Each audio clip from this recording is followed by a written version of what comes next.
Yes. Yeah. Okay. Good evening, everyone. We all are here for a presentation on estate planning this evening. Just to give you a brief introduction, Ladder Group incepted in 1993 and is a leading provider of corporate advisory, wealth management, and audit and advisory services.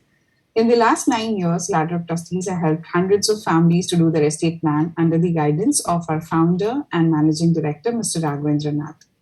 Well, Mr. Nath has more than 25 years of industry experience in financial services with the stints in mutual fund, broking, and now multifamily office. So he's an authority on estate planning and frequently seen in print and electronic media. So today, Mr. Nath will take us through the presentation on will writing. Over to you, sir. Thanks, Priyanka. Just give me one second. Thanks, Priyanka, and good afternoon, everyone. Thank you all for joining in today on this very interesting session. Besides Priyanka, I also have my colleague Seema Anurag on the panel. Seema heads our legal team, and Priyanka is responsible for the business development. Uh, as Priyanka was mentioning, this trustee services business has been around for 7, 8 years. It kind of born out. It was born out of the need to provide high quality estate planning services to our own clients. Since we have a large wealth management business which has been going around for last 10 years, and today we are amongst the top wealth management firms in India. And when we were actually in our early days, 11, 12, 2012, 2013, I can distinctly remember when I was trying to scout around to find for some good lawyers to do some private family trust for our clients. We could not find any. And finally, somebody who we appointed did a very, very ordinary job. And that's the reason we thought that why not we start it ourselves, learn the art, and over the years, quite frankly, we have actually come a long way. Each year now, we are creating more than 200 wills. So we have helped thousands of people during this journey of last 8 years. And it has also done is made us highly experienced. In fact, our legal team has handled almost every kind of case that you can possibly think.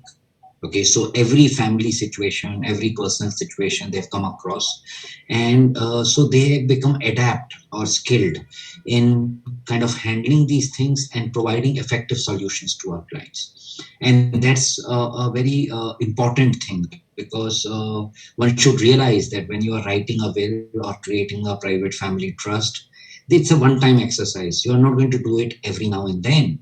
While you may revise your will frequently, maybe every 5, 10 years, but still, it's a very important document.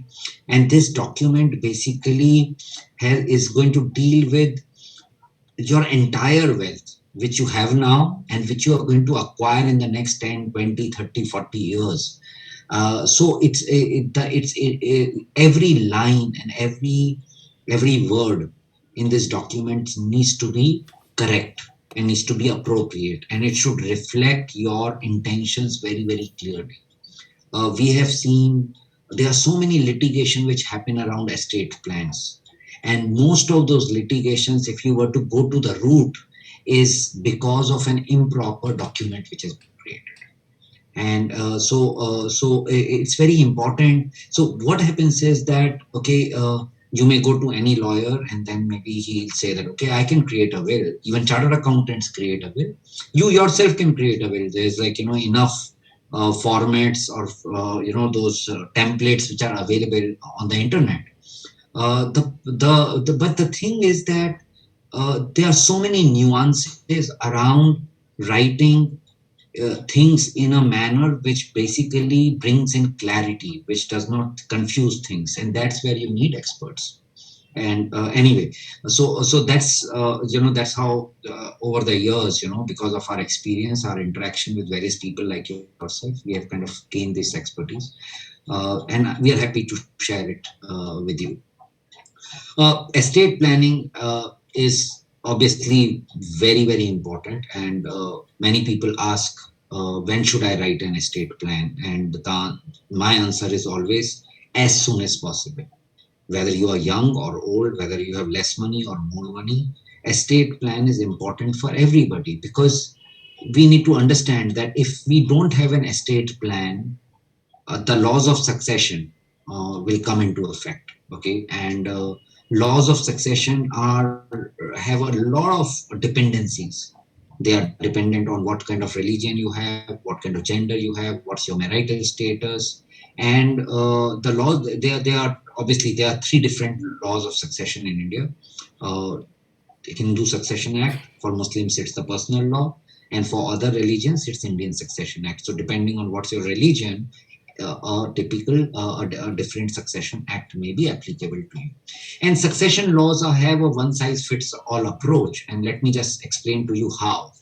So let's say you are a Hindu male, and if on your demise, and if you don't have a will, according to the law, your wealth has to be distributed equally between your wife, your children, or their families, and your mother in equal proportion.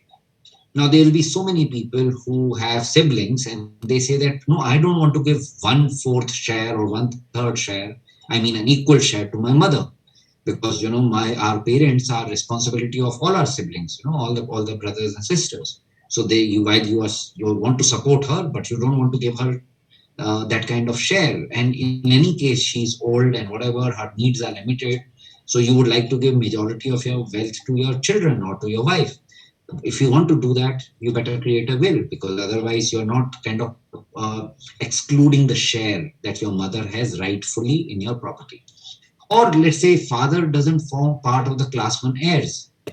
What that means is that if, let's say, you want to leave some money aside for your father in case you are not there, okay, you better create a will, because otherwise your father will always remain dependent on your wife and children, and who may or may not take as good care of him as you would have done had you been alive.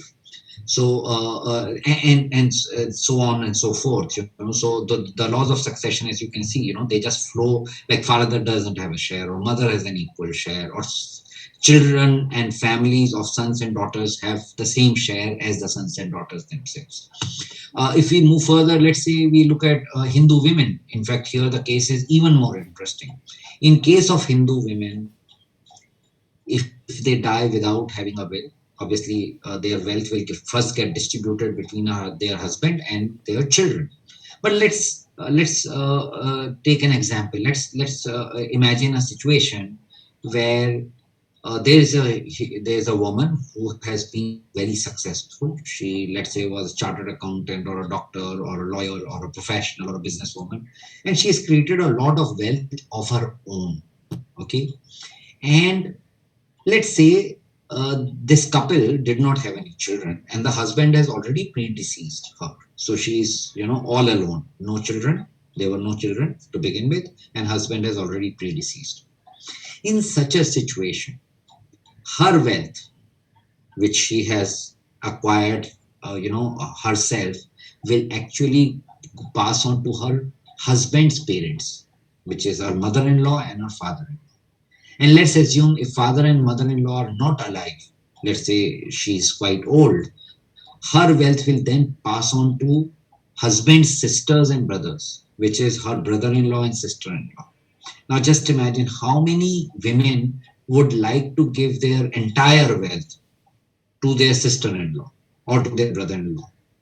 The penchant word for any woman will be, you ask any woman what will her penchant be or her wishes be, that if my immediate family, which is my husband and children, are not there, then all the wealth that I have, which I have earned from my own hands, that wealth at least should go to my parents, my natural parents, not to my in-laws. And if my parents are not alive, that entire wealth should actually go to my brothers and sisters or my nephews and nieces, not to my in-laws, my sister-in-law. So maybe 99.9% women may not agree to this thought that their entire wealth can actually go to their in-laws. But that's how the laws of succession are. They have a one-size-fits-all approach. most societies in the world, including India, were patriarchal by nature. And the laws reflect that bias, patriarchal bias. Even now, when we are living in modern world, women are doing much better than men. In fact, in my office, there are more women than men. And but that bias remains. Look at Muslim personal law again. There are certain peculiarities, like wife gets only 1/8 part of a husband's property, only 1/8. If there are children around, if the couple does not have any children, even then she'll get only 1/4. And between the children also there is differentiation. So for every one part that a daughter gets, son will get two parts. Now, there could be so many modern Muslims who will say that we don't want to differentiate between our sons and daughters. If they want to do that, they will have to create a estate plan. They can't just go with the law, because the law will not allow them to be fair to their children. Or let's look at Christian succession law. In Christian succession law, whether you are a male or a female, your wealth get distributed initially between your husband, your spouse, and your children. So the spouse gets 1/3 of the wealth. So let's say in case of a male, the wife will get 1/3, and the 2/3 will basically go to the children. And if these people are not around, let's say husband, wife, and children are not around, let's say let's say the husband or a wife, the male, this couple did not have any children, let's say, then then in that case also the spouse, husband or wife, whichever may be the case, will get only half the wealth, and half the wealth will actually go to the husband's relatives, which is his parents and his brothers and sisters. So that's the kind of law. In fact, Seema is around, so she can maybe clarify later on. So estate planning essentially, when we are writing a will for ourselves, we are obviously breaking away from the succession laws, but we are also getting our family future ready, because life is so uncertain. We are living in such uncertain times. You have seen in the last 1.5 years, uh, we have actually kind of seen the brutal force of nature. So many people around us, young, old, they have died, and nobody thought that they will actually contract corona and then they will, die in a matter of days. And so and forget about corona for a time being. Generally, life is so uncertain. We are traveling all the time. We are more outdoors. There are so many different kind of diseases nowadays, which are lifestyle diseases. So the idea behind creating an estate plan is that if something were to happen to us, how will our family deal with the estate that we have left behind? How easy or difficult will it be for them? So our responsibility is to make it as easy for them as possible. Because in any case, they are going to go through some tough times when their beloved, whether it's father or mother, has passed away. In any case, they are going through a very, very grievous times, and so we should not make it more complicated by having a transmission of estate also, difficult. And that's what I'm going to tell you, that what kind of advantages that your family would have in case you have created a will for yourself. And finally, estate planning is important because you want your loved ones to continue to love each other. Who doesn't want, isn't it? But just imagine, there are crores worth of cases lying unresolved in the courts of India. Everybody knows that most of these cases are civil, and most of them pertain to property disputes. And why have those property disputes arisen? Because the father or grandfather or great grandfather did not think about writing a will. Had they written a will, that dispute won't have arisen in the first place. And when that dispute arises, all love is lost between brothers and sisters. They may have had whatever love, in their early years, but once this property matters come in, and that we have seen in every family, I'm sure each one of you would have experienced in your families, that material things, whether it's money or real estate or anything else, that is the primary cause for creating frictions between family members. So while today your family is all together, children all love parents, mother and everything, but you don't know how things will pan out 10, 15, 20 years down the line. And why basically take the risk of creating friction when you have a tool in your hand to avoid that. Now, wills have a lot of advantages, and I'm going to discuss in next 3, 4 slides on wills, and then I'll also touch upon a private family trust, which is a sophisticated form of estate planning. Wills, but before I touch on advantages, wills have two features which make them very unique. One is that wills take effect only post death. So during your lifetime, the will that you have created is a worthless piece of paper. It has no validity whatsoever. Okay. It assumes significance or it assumes validity only on the death of the individual. And the second feature of the will, which makes it unique, is that it's revocable during a lifetime. Anytime you want, you can cancel, amend, modify, whatever, change, write a fresh will, whatever you want to do, you can actually do that with your will during your lifetime. So there are so many people who are hesitant, I don't want to make a will now, I want to make it 5 years later or 10 years later. You will always have an opportunity to revise and modify the will. So why wait? Why basically give chance to life, when you can actually put things on paper and then maybe modify it 5 years down the line when you have more clarity. So obviously all of you know, the biggest advantage of creating a will is distribution as per your wishes, so break away from succession laws as we discussed. And my logic is simple. All of us have worked hard for the wealth that we have, less or big, more. And we have spent decades accumulating that wealth. It's not come through a lottery, it's penny by penny, month by month. Why should we let the government decide what will happen to this? It's our wealth, we should decide, you know. And each one of us have some unique wishes. So let's say you may have two children, one is doing really well, another is struggling. Your penchant will be, okay, I should give less money to the guy who's successful and more to somebody who's struggling, because the successful guy actually doesn't need my support. Okay. Or you may have a nephew who you want to basically support for education, or you have a niece you want to put aside some money for her marriage, or you have a servant at home who has served you for 30, 40 years and you want to give some money to him. Each one of us have certain unique things and wishes in our mind. I remember a case which happened, 4 or 5 years back. There was this elderly couple who came to our office and they said they want to give all their wealth to their neighbor. Now, it was very unique for us because first time we encountered something like that. And the story is that this guy had a stroke, a heart attack.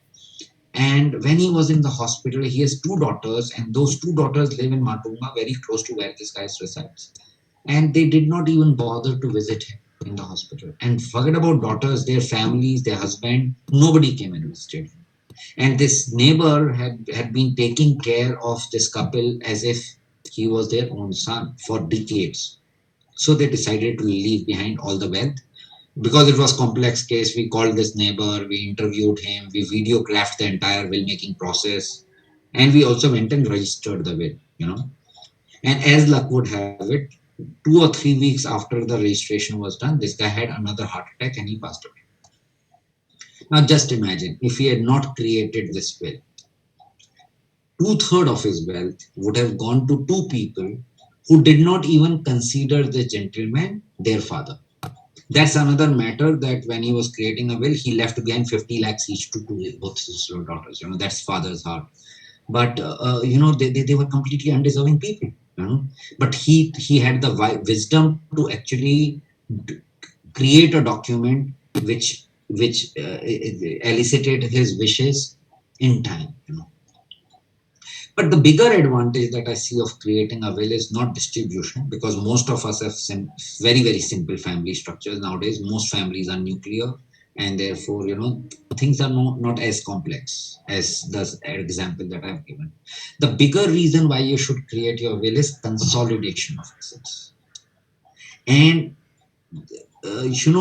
Statistics have proven that every time somebody dies without a will, some portion of his wealth is lost permanently, leaked. Okay.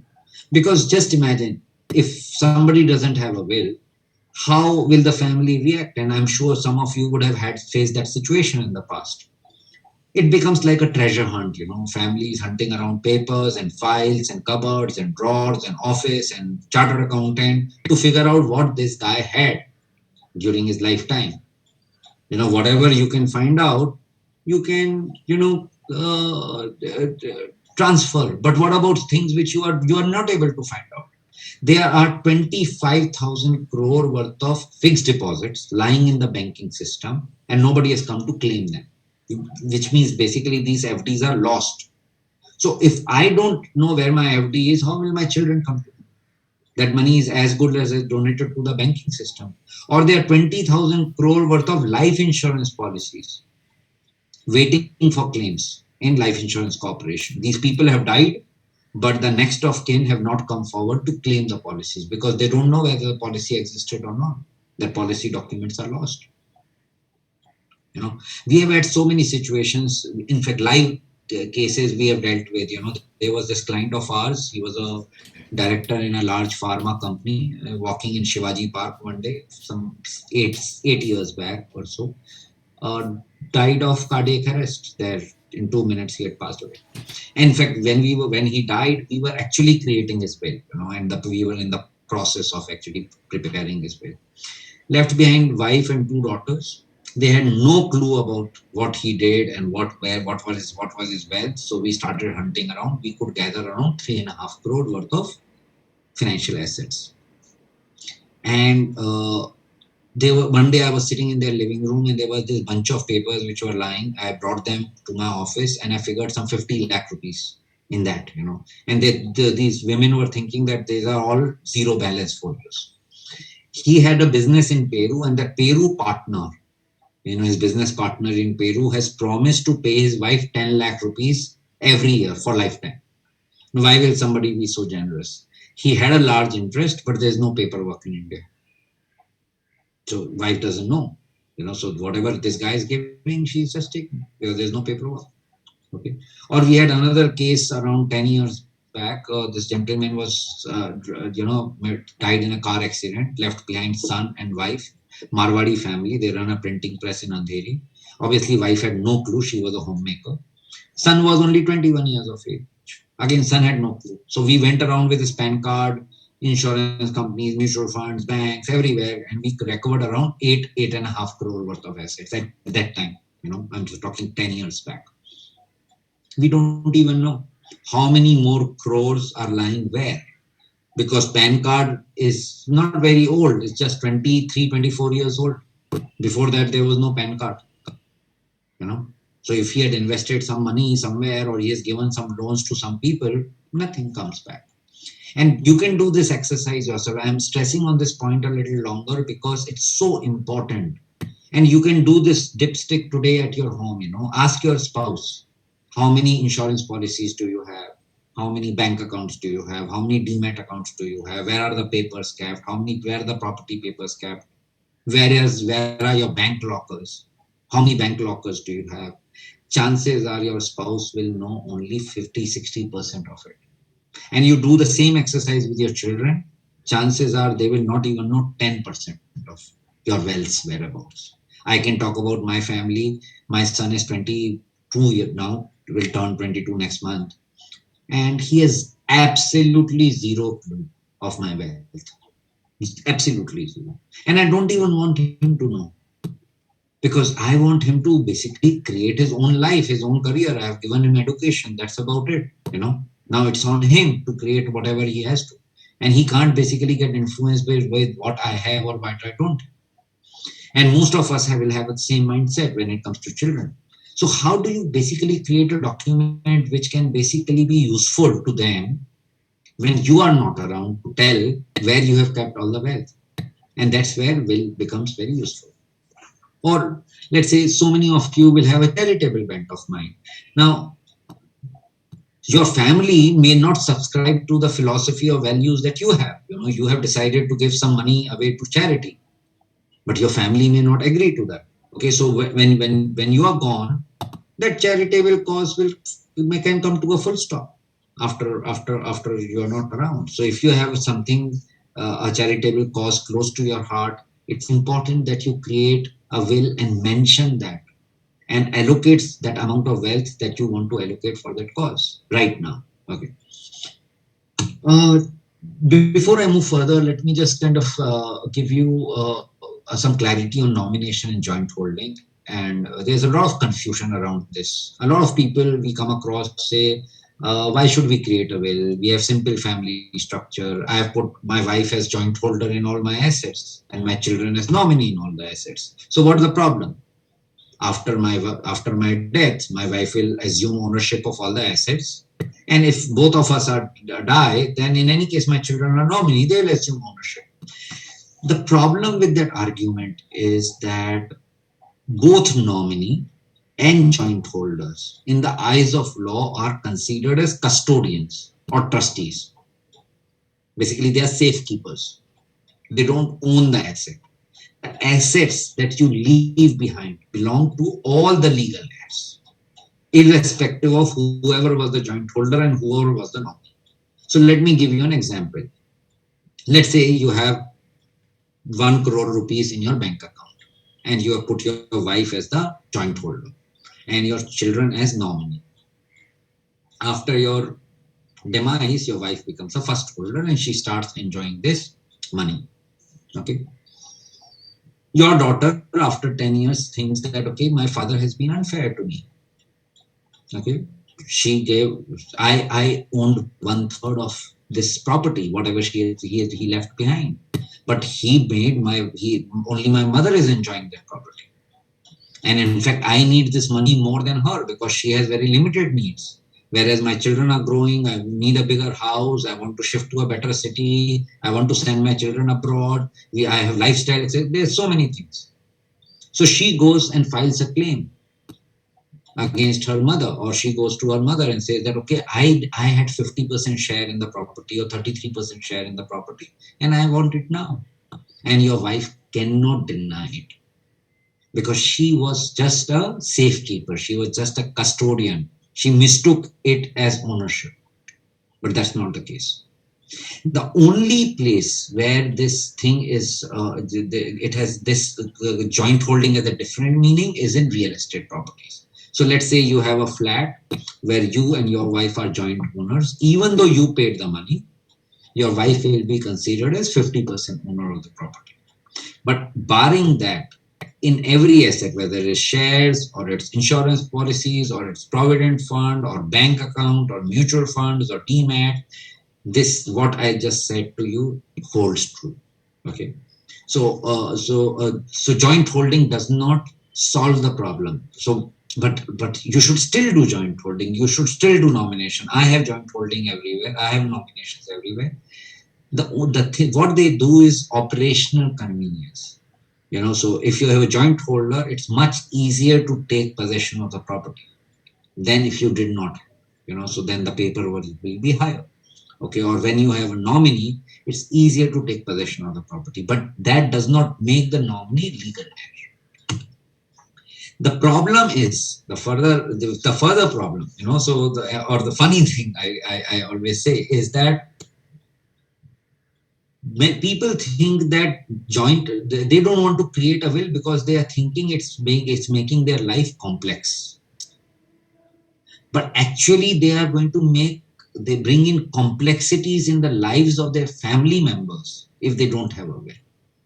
Because every institution in this country have the right to demand a succession certificate or a letter of administration, as the case may be, whether it's financial assets or non-financial assets.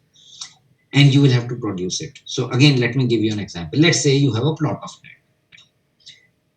So after your demise, your wife and your children go to the sub-registrar and they say that, okay, can we please mutate this land in our name? Because we are the legal heirs. All three of us are here. Please mutate the land in our name. The sub-registrar will ask your family to bring in a letter of administration from the court. which will certify that these are the only three legal heirs to your property. Because sub-registrar doesn't know that this lady who's standing there is your legally wedded wife, or these children are the only two children. There's not another one. You know, so sub-registrar doesn't have that authority. So the only institution who has an authority to certify that is court, and court takes time as well as money. So in Bombay, the court will charge you up to 75,000 rupees to get these certificates. And then you will have to hire a lawyer to represent you in the court, who will charge you another maybe 75,000 or a lakh of rupees, depending on the seniority of the lawyer. And then your family has to make the rounds of the court multiple times in order to secure these certificates. Now, all these hassles can be removed if you had a will. Now, and so much of cost and so much of hassles. And they are live examples that I have encountered where people have not been able to obtain letter of administration for 5 years. There's a friend of mine, his wife passed away 5-6 years back, and has a lot of properties in her name, and she's not been able to get the letter of administration from the court. Not that the courts are inefficient, but this guy is so busy that every time the courts call him, he's somewhere traveling. He runs a transport, the shipping and logistics business, so he's traveling all over the world. So, and when he has time, court doesn't call him, and this has been going on for 5 years. Now, just imagine that if this guy is so disinterested in getting the letter of administration and then transferring the properties which were in his wife's name, how interested will his children be? And practically what will happen is that after his death, children will acquire whatever is easily basically transferable, and then they will forget about the rest. So these properties, which are worth crores of rupees, will just lie abandoned somewhere. Why? Because this guy did not create a will for his wife. Wills can be useful in so many different situations, in so many different ways, and let me just kind of discuss a few of them. One is families with young children. Okay, and generally when you ask a young couple, should you create a will? In fact, today morning only I was having a discussion. Somebody a young client of mine was asking, when should I create a will? So the thing is that with young people, they think they are going to live for much longer. So why should they create a will now? They always think we should create will when we have become really old. But you cannot decide that you will live to see old age. It may just happen that husband and wife are traveling in a car and that meets up with an accident. Both of them die. There was this flight last year which crashed in Kozhikode, coming from Dubai. There could have been a young couple like that who was traveling and who passed away. In this corona, there have been so many such cases where husband passed away before and wife passed away later. I have a case in my complex where I stay. The wife died of cancer 5-6 years back. 6 months back, husband contracted corona. He also passed away. Similar case happened with a very dear friend of mine. He's a doctor actually, and his elder brother, who's also a doctor. His wife passed away with cancer 5-7 years back, and now during corona time, because he was doing hospital duty, he contracted corona. This guy died. And in both the cases, they are young children which they have left behind, orphaned. Now, the biggest problem when such an eventuality happens, God forbid it happens, but this is life. If that small probability where husband and wife both have died together or in quick succession, the first question will be, who's going to be the guardian to the children? Husband's parents or wife's parents, husband's brother or wife's sister. And I can tell you, more is the wealth, more will be the confusion. More will be the confusion. And then the lifestyle of the guardian, the values of the guardians will maybe a complete cross purpose to yours. You want your children to go abroad, your guardian may be thinking they should study in the government school. You have a kind of a very expensive and modern lifestyle. Your guardian may be conservative, the guardian to your children. And then he may be unsophisticated when it comes to handling money. So all this money that you have left behind, he may just take some poor investment decisions because he'll have the signatory power and lose all that money. Compare that in a scenario where you have created a will. First of all, you can appoint guardian to your children, and you can appoint. So when I created my will and my son was young, I put a series of people that okay, my sister will be the guardian number one. If she's not willing to basically take the guardianship, then my brother will be the guardian. If my brother doesn't take the willing to, then my sister-in-law will be the guardian. I put series of people who will take guardianship of my child in case me and my wife are not. Then you can basically leave guidelines for your child, for your guardian. Where should the children study? When should they get married? How much money should you spend in their marriage? If the child asks for starting a business, how should you deal with it? Where should you invest all this money? Whether it should be in fixed deposits or mutual funds or shares, or which advisor you should take advice from. Everything can be mentioned in that guideline. In fact, we go a step further. We say young children, families who have younger children and they are well off, they should actually create a private family trust or a testamentary trust. That's a far better way and a very secure way of making sure that your children's financial future as well as their well-being is taken care of. So trust is a beautiful structure to do that.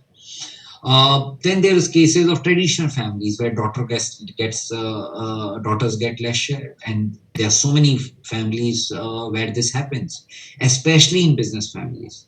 Daughter gets married to another business family. During the marriage, a lot of investments and gifts and gold and land and everything is given, and then it's assumed she belongs to the next other business family. The business belongs to the sons.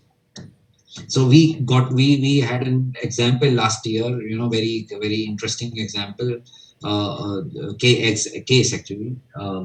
So this gentleman, he was some 70 years of age. He passed away, did not leave behind will. Has a 1,500 crore business. The business was brought in by his two sons in the last 20 years. Otherwise, this guy used to run a small shop. And he also had two daughters. The daughters were married 15-20 years before. All of them are adults and mature, 40-45 years of age.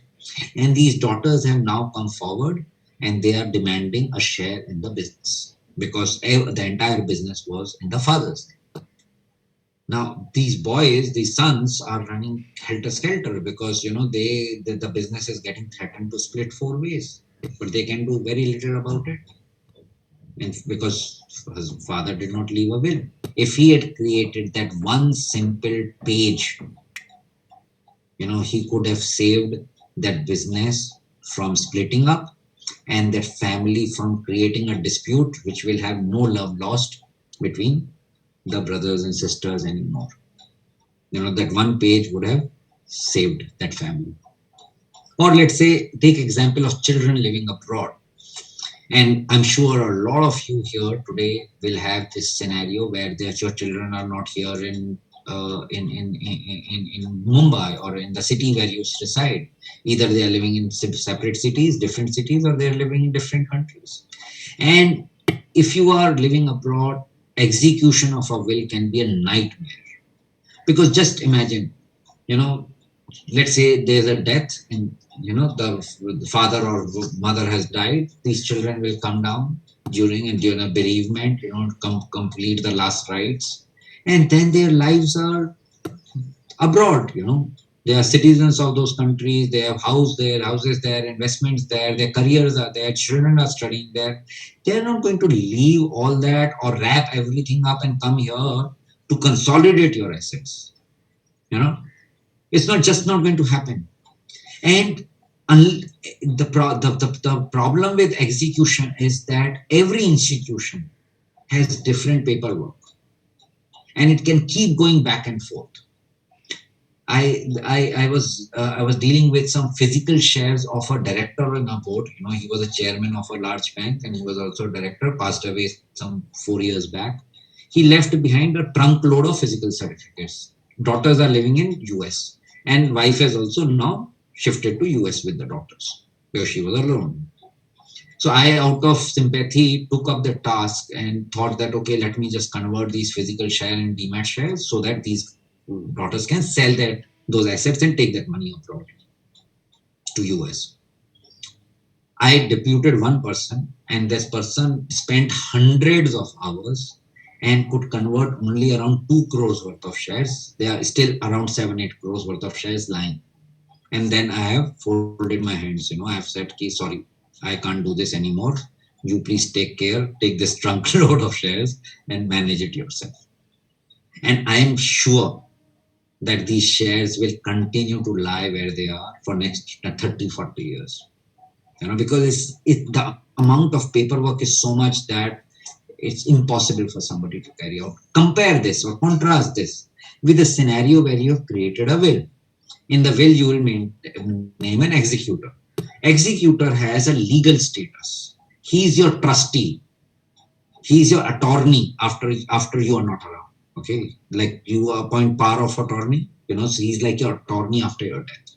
He can open bank accounts. He can file your tax returns. He can sell your assets. He can do everything. He can represent you or your family in the court. You as a person in the court. Everything can be done by him. Okay, he can appoint people. Everything, whatever you can think of, he can do. He has all the powers. So this trustee could be your brother, your friend, your partner, your colleague, your neighbor, anybody who you basically know can go that extra mile to help your family. Now, your children in this scenario can work with this executor who you have named, and in fact, you have not named one executor, you have named maybe multiple, okay? And whoever is the executor, your children can basically deal with this person, and then this person can do all the paperwork. So there's no hassles. What was an impossible task can become a very smooth thing, which can be done over a period of maybe few months or at best a few years, couple of years. Or let's say finally a case of families with special children. There are, and I'm sure all of you will know at least one family which has a special child at home, whether it's Down syndrome or cerebral palsy or autism. When you have a special child, the parents' life circles around that child forever. Okay, their universe shrinks basically. But at some point in time, this child will become an adult, and at some point in time, parents will become old and die. But the adult who's still special will need support forever till he's alive. So if you are not creating an estate plan, you are basically just kind of opening so many risks. Physical risks, which can happen to the child, as well as people, financial risks, which is like unscrupulous people giving bad advice and making this guy lose all the money that you have left behind. However, in case of special children, a will is just adequate. It's not enough, because obviously, if you hand over all the money to that special child, he can't take care of it. He can't take care of himself. So for that, you need, in such scenarios, you need to create something called a private family trust, and that's what that brings me to the topic. Now, private family trust are more sophisticated form of estate planning and has actually been used globally by rich people and for people who are in these special situations, like I just told about a special child. And they overcome the limitations of will. So limitations of will are, as while will is a very, very important and strong document, it has some limitations. Like a couple I mentioned before, that will is not valid during your lifetime, or will can be changed during your lifetime, will also results in immediate distribution. You can't defer distribution in a will. So whatever you have written in the will have to happen immediately and one time. Will needs to be probated, for instance. So there are so many limitations that the will has, which can be resolved through a private family trust. And private family trust is a structure, it's a philosophy. So like Indian Trust Act was created in 1882 and it's never been amended. So just imagine 140 years that act has remained relevant. Why? Because it's a philosophy that how do you basically pass on the estate from one generation to the next. Okay? And so you have absolute flexibility in designing your trust. And that's the reason why, whatever may be your complexity of situation, your personal situation, you can find a solution in private family trust. And the benefit of private family trust is it can be useful to you during your lifetime or after your lifetime. So let's say I was giving you that special child case. If you created a private family trust, all the money that you have goes into the trust. Okay, it doesn't go to the child. And the trust will have trustees who are wise people, who are intelligent people, who are caring people. And these trustees basically will manage the wealth that has been put into the trust based on the directions that you have laid down. And they will also they also will have a responsibility to take care of the child in the manner that you have prescribed. Who will do the nursing care, who will do the medical care, where will he stay, who will be the guardian, everything, whatever you want to, you mentioned in the trust. And that trusted document is what the trustees will have to abide by. And just by doing that, because now your child is not handling money, the trustees are handling money, there's automatic safety, and trustees are also supervising the welfare of the child. So, and I'm just kind of making it very simple. Obviously there are so many complexities that you have to address within, but expert people can help you in doing that. Or the trust can be useful during your lifetime. So let's say tomorrow you become old and you are in need of help, but there are no children around. So we did a trust for a gentleman. He's a retired police officer. His wife is completely bedridden. She has lost complete memory for years, decades actually. And he came to us for writing a will. He has 3 children, 2 live in US, 1 live in UK, 2 daughters and 1 son. And he came to for us for writing a will, and he kept saying that after my wife is gone I will do this, after my wife is gone after I do that. And my team only asked one simple question: what if you die first? What if tomorrow you have a heart stroke and you die? Who will take care of your wife? And he had no answers. Will the children come here? Not possible. They are citizens and they have their careers, as it happens. Can your wife go there? Not possible. Nobody will give her a visa. So who will take care?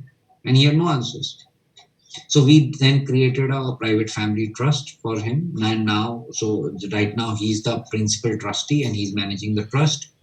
In case he dies, there'll be a professional trustee which will be appointed, because he doesn't want to trust anybody else, any of his relatives. So a professional trustee will be appointed. And his son will come into the trust as a protector at that time. As the protector, he will basically supervise the trustee and direct the trustees into doing the things that he wants them to do. Okay, so he will have complete authority while he's sitting in US. And the trust, everything has been elaborated in terms of management structure and how his wife has to be taken care and everything. And the children will not get a penny from the trust till both this gentleman and his wife are alive. Only after the death of these 2 people will the children receive the property from the trust, not before that. And there have been provisions which have been made. Today his wife is kind of incapacitated. Tomorrow he may be, if he, let's say he gets a heart stroke and he gets paralyzed, both husband and wife are lying side by side and nobody to take care of them. So all these provisions have been made, and now suddenly, this guy who was so stressed out is peaceful, because he knows that if something were to happen to me, my wife is not going to die in pain in some dingy corner in a room left unattended. And all these crores of wealth which is lying in the bank will become completely useless if such a thing happens. After your lifetime, again, you can have a lot of benefits, like timing the distribution, timing the duration of the trust.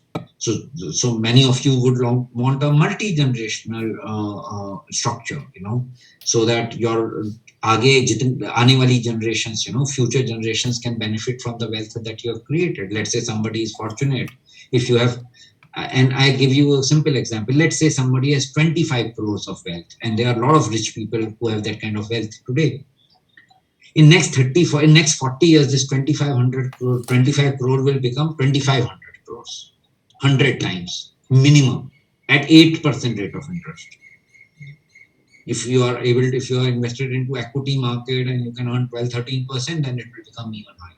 In the last 40 years, by the way, Sensex has multiplied money 500 times.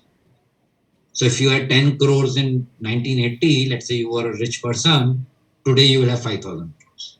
So, compounding of your wealth, and then you are adding so much of wealth during your lifetime also. So you may die a very rich man, and that wealth cannot be consumed in one generation. So you create a structure which is multi-generational. Like I obviously I don't have that kind of wealth, but I have created a trust for myself, and I made sure that my son doesn't get my money, whatever wealth I left behind, till he turns 28 years of age. And why I have done that is because I want him to experience life. I don't want to burden him with the wealth that I have left behind, because things for a young kid, handling all this money and property and everything will be difficult. So I've created a trust so that if I die, all the money that is in my personal name, whatever I have, moves into the trust, and the trustees take care of it, which is my business partner, my brother, my brother-in-law. I have appointed multiple people so that they can take care of the trust, and I've given them how to manage the money. And when my son turns 28, only then he'll be inducted into the trustees, and he'll have the power to fold the trust or remove the trustees or continue with the trust, whatever he wants. So what I'm trying and saying is that I just gave you 3 examples to illustrate how trust can be useful. Everyone will have similar, different kind of situations, and you may 99% of the time a will is just enough. Okay, you may not require a trust. But that 1%, if you require a trust, you can actually go ahead with it and find a solution which is acceptable to you and your family members. The point is that whether you want to do a simple will or you want to do a comprehensive estate planning, including a trust and everything, important thing is you should do it right now, today. Don't postpone it, because this is not the first time that you have heard about wills. Indian movies have had will and wasiat and all that for decades, and all of us know what a will is. And we would have wanted to do a will, but somehow we people get so engaged and absorbed in our day-to-day, in our present, that this idea just keeps getting pushed into the future. And many of you may have actually started doing a will and then you would have stopped. I can tell you myself, I created a will some 5-6 years back, and I had to fill certain details like Aadhaar card and address and property details and this and that. And that will was lying in my computer. Draft was lying for 2 long years. And I'm in this business. Every time I'll be up in the air flying, I'll remember, oh yeah, that I have not completed that. Let me go back next time. I'm back in office, I'll do that first thing. And whenever I'm in office, it will again get pushed. And it was Seema, my colleague here, who actually, goaded me, pushed me into the conference room so that we discussed everything. And then we completed our entire estate plan, including wills, trust, everything. And it gives so much peace that, okay, you have done your duty. Okay, if something were to happen to you, your family will not, be left wondering what to do. Okay, it gives immense amount of peace. And generally, you see, all of us have insurance.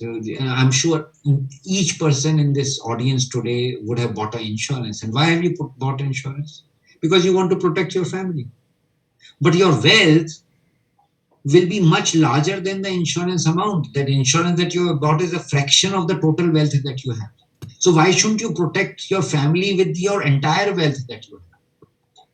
And it's very simple to create. It's not very difficult. All it takes is a few hours from your side. Everything else can be done by the professionals. In fact, our team has become such an expert because they know the excuses, they know how people postpone. So they become experts in basically managing you during this period when your will is getting created. They'll help you at every single step and guide you how to do this, how to do that. And so for you, it will be just a few hours of effort in terms of consolidating information. Everything else will be done by the lawyers. And moreover, you can review and change it every few years. And and for that we have again made it very easy. We have created a lifetime fee concept. So once you have paid us for doing your estate plan, whether it's will or trust, we don't charge any fees any further in future years. You can come anytime, take our advice. Whenever you want to modify your document, we'll do that for free. And it's a big help. So, so friends, whether it's simple, comprehensive, whatever estate plan you want to do it now, because if you don't do it, it will again get postponed into future. So that's about it from my side. If you have any questions, you're most welcome to ask. There are so you can basically raise your hands, and I'll unmute you. And there are some people who have already raised hands. And you can also type in your questions in the Q&A box. Priyanka, yeah, you Yes, can sir. start with some questions. Yes. So, Mr. Sumit Bhatia says, can husband and wife create a joint will, or each one of them have to do separately? So, Mr. Bhatia, yes, legally a husband and wife can create a joint will. However, it's not advisable. Like, as a lawyer, I would not advise you to create a joint will, because after the demise of one person, it would be very difficult for the survivor to make any kind of change in the document. So, suppose there are changes with respect to witnesses, executors, or any beneficiary change also, or any asset change for that matter, that is not possible for the survivor to do until unless the survivor knocks the door of the court. So for these reasons, it's better to have individual wills. Mr. Ramesh Harkare, you can unmute yourself and ask your question. Okay, hi, thanks. It was very insightful. I have one question.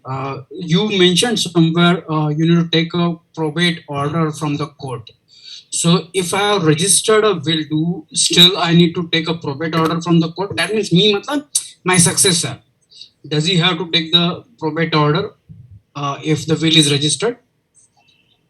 Yeah, so I'll answer that question. The thing is that legally, the properties which are situated in Mumbai, Chennai, and Kolkata, legally a probate is required of the will, even if it is registered. However, many a times the authorities waive off this requirement, because if a will is registered, that means the will is any which ways that genuineness is established because of the presence of sub-registrar who is already a de facto witness in the will. So in that case, most of the cases, I mean, in 95%, 96% of the cases, the authorities do not ask for a probate if a will is registered.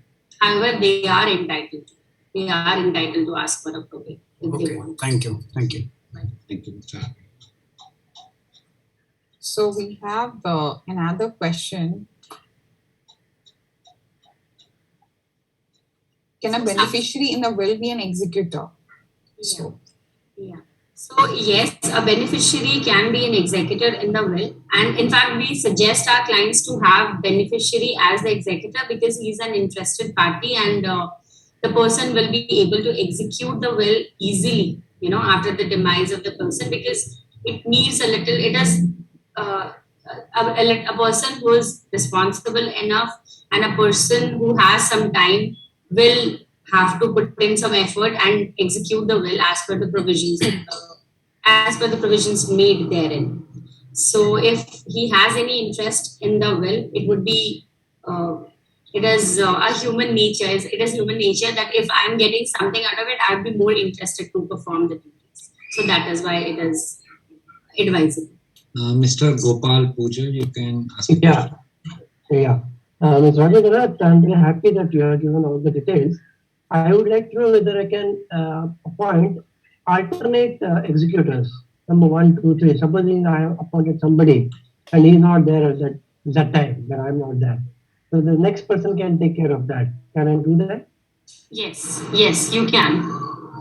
Okay. And that's what in the will we have to specifically mention that if this one is not there, this one will be there. The successor executor, as we call the person, will be taking up the responsibility, and we have to specifically mention that at the same time, not all have to perform the duties. Otherwise, it will become joint executorship.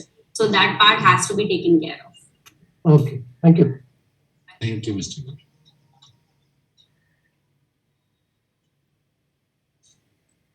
Priyanka, Yes. Somebody has asked about the fees. Priyanka, you should give the questions first. I think she's No, not no. able to Actually, my hear. screen got stuck, and I could not just switch to the chats and the Q&A. So Okay. So somebody, Miss Kalpana Chheda is asking if whether a will should be registered. Well, will does not need to be registered as per Indian Registration Act. However, we always advise our clients to register the will, as I mentioned earlier, that the registrar, sub-registrar becomes a de facto witness. So the chances of disputing the genuinity of the will becomes very less when a will is registered, and many a times authorities waive off the requirement of a probate when the registration of the will has happened. Mr. Maheshwari, you can go ahead, please. Yes, sir. In a joint will, if we make husband and wife, after the demise of either of one, the surviving can change the will. So the survivor can change the will, but it is difficult, as I mentioned. It is very difficult to change it. Because the essence, we have to understand the joint will. Why is it made? The essence of having a joint will is that the person who is surviving should not be able to change it. So, like in many of the Supreme Courts and many High Courts have established, held that since the essence of a joint will is that it should not be changed, so that is the reason it has to be, if it is individual, it is better. And if it is joined, then it remains the same. As I said, the person has to knock the doors of the court. Can you give me the case title of that Supreme Court decision? So right now I don't remember, but I'll get back to you on this. Okay. You have my email ID and please. I am an advocate, madam. I am an advocate. Okay. So you are talking about joint and mutual will. I know you're talking about joint and mutual will. So yeah, that is there. But yeah, I will definitely share the details. Because my mother-in-law, after she is the now survivor, it was a joint will. Now again, the bit she can change it. As per that, I seen that will, she can change the will. I'll get back to you, sir, on this. Okay, thank you. Thank you. So we have Mr. Tarun Nagpal. He says, is there any rule or policy on the distribution of assets in a will between two siblings, son and married daughter, especially for the daughter? The rule there's no rule as such when there is a will. The person who is making a will can do anything. And he can give 100% to the daughter and nothing to the son. He can give 100% to the son and nothing to the daughter. However, the Hindu Succession Act does not differentiate between the son and the daughter, and both are equally entitled to get equal share in their parents' estate. Mr. Beena Makhijani, and you can unmute yourself, ask your question. Priyanka, yeah, okay, she's unmuted. Please go ahead. If there is a joint holder in a property, the joint holder becomes owner of the 50% of the property after the death of the first owner. So what happens to the remaining 50%? The remaining, so whoever is passed away, ma'am, so whoever has passed away, if there is a will in place, the beneficiary would be entitled to get it. But if there's no will in place, then the legal heirs will be entitled to get. The 50%, the person who is already surviving, the joint holder who is surviving, continues to remain the joint holder of his 50% in the property. Yeah. Okay, thank you. Welcome. Yeah. So we have a question from Mr. Noel D'Souza. If the will is prepared by father and given a property to son, can the daughter still raise a claim for it? And what if the society where the flat it doesn't transfer it to the son without daughter's signature? The daughter, if there's a will in place, the daughter may raise a claim. If the will is not registered, if the will's genuinity is not established, the daughter may raise a claim stating disputing the genuineness of the will. The daughter may say that the will has been derived out of coercion or fraud, or it's not a valid will basically. So that is one. Secondly, with respect to the society on the basis of the will would not be able to transfer the share certificate or the title, because the society is not the authority to do that. The society just transfers the share certificate in the name of the nominees, where whoever at the time of filing the nomination form is a nominee, in that person's name the society may transfer the share certificate so that the operations of the society are not hindered. Now, secondly, with respect to the title transfer, the person who is the beneficiary of in the will have to approach the sub-registrar's office within the jurisdiction, respective jurisdiction, and a title transfer needs to take place. So a transfer of title deed will have to be prepared, and on the basis of which the transfer of title will happen in favor of the beneficiary, and on the basis of that, the society will be able to transfer. So Mr. D'Souza has one more question that is put up. What if the children show two wills? Which one will be considered? The will which is the latest one, the recent, whichever, if there are two wills, one is 2014 October and the other will is 2016 September, then 2016 would be considered. There are many people asking about fees and the procedure, sir.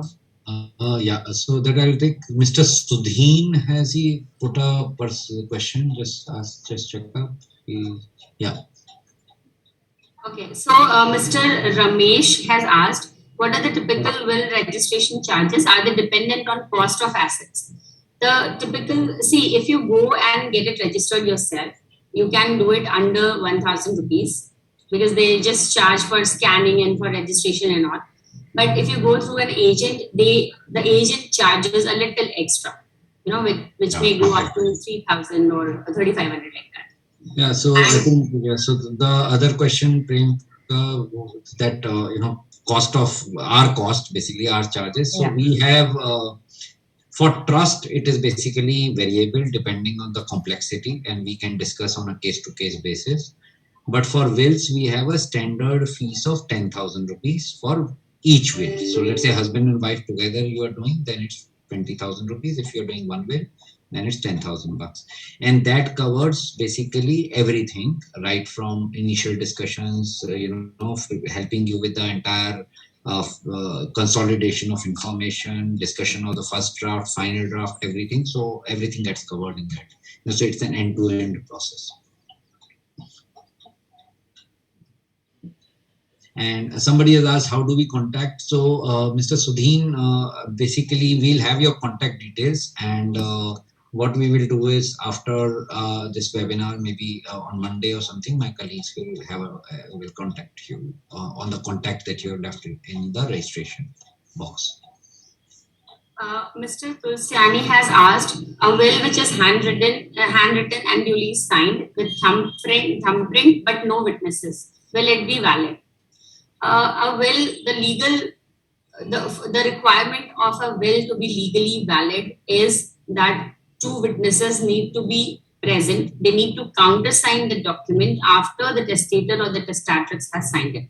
That is, if I'm creating the will, I have to sign it. There are two witnesses who have to see me signing, and then they sign it, stating that I was under no undue influence or duress or coercion at the time I was making the will. So that makes it a legally valid document. This Kalpana Chheda has asked a very good question. Let me answer that. Even if a son is not looking after his parents, can he ask for a share in property? Yes. So this is a very common problem that happens, and during old age, children go away and then they are not taking care. They are not, like, even inviting parents to their homes, or they are pushing them away from their homes and all that. So all those problems happen, which happen in Indian households, And so this is a very, very common problem. Yes, if you have not created a will, he can come and ask for the share in the property. He's perfectly within the rights. laws, within his rights to ask for the share in property. And that's the precise reason why you need to create a will.